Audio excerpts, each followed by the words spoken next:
আজকের কর্মসূচি হচ্ছে আমাদের এখানে আমরা অবস্থান করব। এখান থেকে আমাদের 6 দফা দাবি আমরা জানাইছি।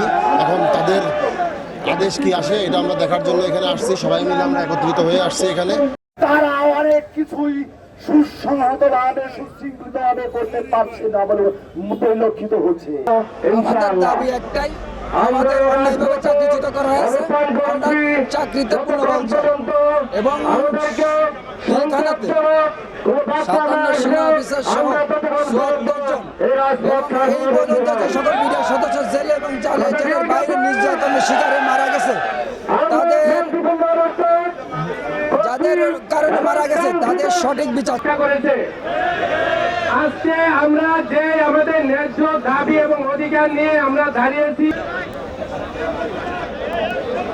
সময় এখনই পুলিশ ভাইরা আপনাদেরকে আহ্বান রাখছি, অনুরোধ করছি এবং স্বরাষ্ট্র মন্ত্রণালয়কে অনুরোধ করছি, দ্রুত সময়ের মধ্যে মিটিং এ বসুন, আলোচনায় বসুন। এই সরকারের কোন তদন্ত রিপোর্ট মানি না। পরে যারা বসে আছে তারা সেই শেখ হাসিনার দোসর।